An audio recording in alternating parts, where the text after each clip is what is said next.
Sveiki atvykę į Dubajų.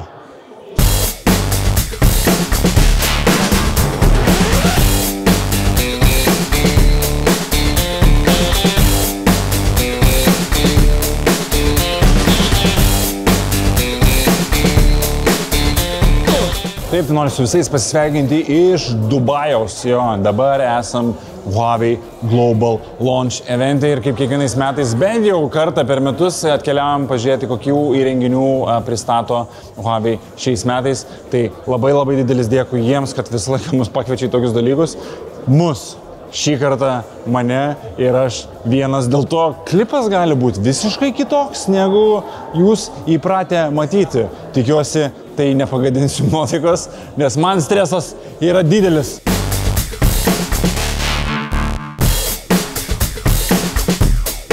Taip, tai dabar esam Experience erdvėj. Šiaip iš esmės po biškį žmonės lenda tenai į vidų, kur vyks visa prezentacija. Tai jau pradeda po biškį kvėpuot galima darytis, bet iš esmės didelė erdvė. Šį kartą mes turime Experience zoną prieš prezentaciją, kas yra keista, bet faina jau iš karto susipažinti šiek tiek su renginiais. Nueini pasiklausai, tada grįžti ir dar labiau patiri viską. Iš esmės aš, pavyzdžiui, dabar šalia stoviu, šalia kompo, kuris naujas kompas yra. Jis nebus pas mus rinkoje, bet čia mes turime MateBooką X Pro, kuris sveria 980 gramų. Aš kalbėjau netgi su žmonėm, prisiminiau, kad kažkada buvo Acerio kompanija, kuri padarė Swiftas vadinosi, ar Swift 3, ar kažkaip, ir jisai buvo 990 gramų. Tai čia irgi magnesium alloy korpusas ir dėl to būtų galima jį padaryti tokiu lengvu ir su i9 viduje jis galės būti.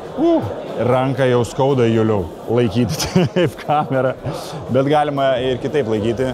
Žodžiu, daug visko aplinkui, gal dar prieš einant kokį gerimuką.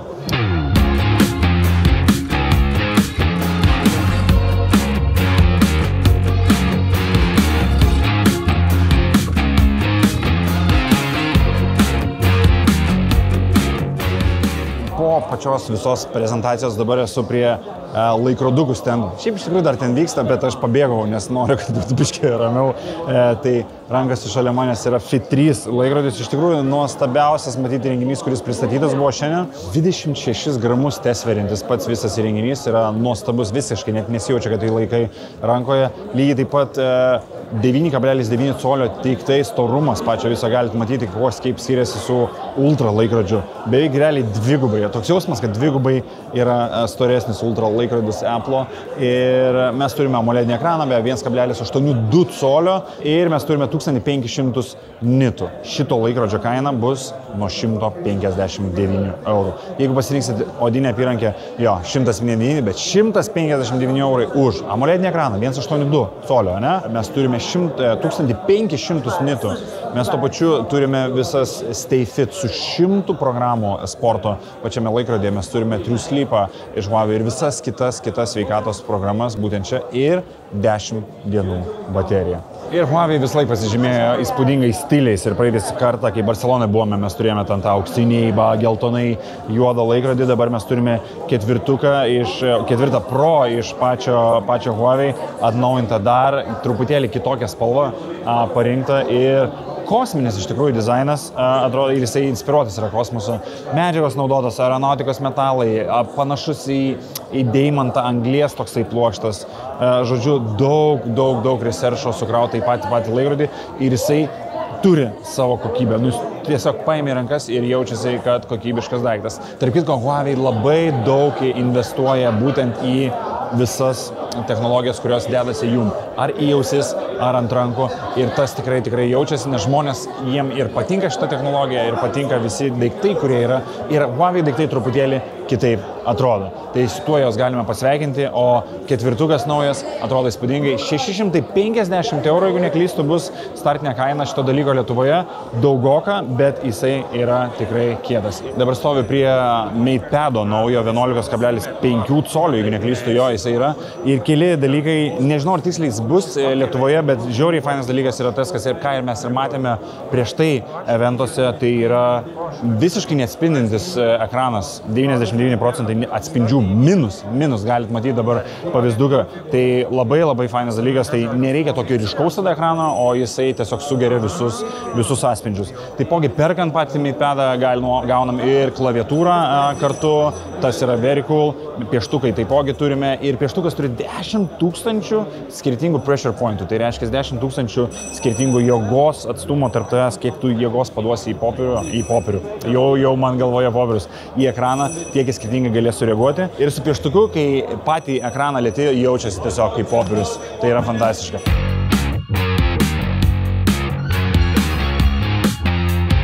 Ir dar vienas smagus dalykėlis, net ne vienas, kelių čia spalvų mes jos turime, yra šitas. Kiekvieną kartą, kai kažkur išvažiuojam, gaunam kažkokias ausinės naujas pasibandyti, tiesiog pažiūrėti ir čia mes turime FreeBuds 6i.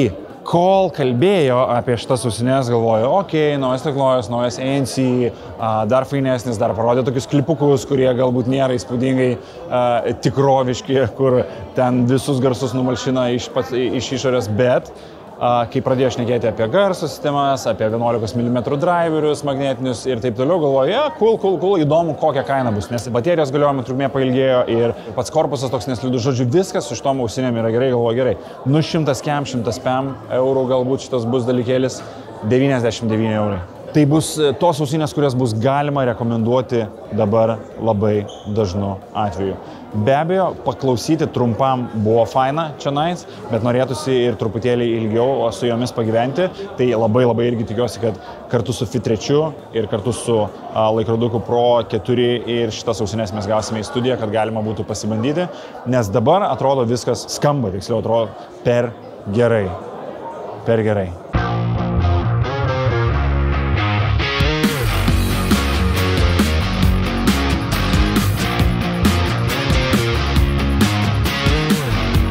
Ir kaip kiekvienas eventas baigėsi ir tada galvoju, kuogi aš nusipelniau, kad galiu čia būti ir perduoti kažkokią tais žinias jums. Tai labai nuoširdžiai džiaugiuosi, kad tokius galiu dalykus įgyvendinti ir kai pradėjom unboxą gvildenti po truputėlį, net negalėjai pagalvoti, kad toksai dalykus bus. Tai labai didelis dėkui Huawei, kad eilinį kartą pasitikė mumis ir pasikviečia pasidžiaugti naujų produktų išleidimu kartu. Ir dar tokioje egzotiniai šaly, tai žodžiu, labai didelis dėkui. O jūs, mėly mūsų žiūrovėliai, labai tikiuosi, kad šitas pusiau vloginis stilius jums nepridarė nepatogumų. Tikiuosi kitą kartą Julius galės kartu varyti ir džiaugsimės viskuo kartu. Ačiū labai, kad žiūrit, ačiū, kad laikot, ačiū Huawei dar kartą ir linkėjimai iš Dubajaus.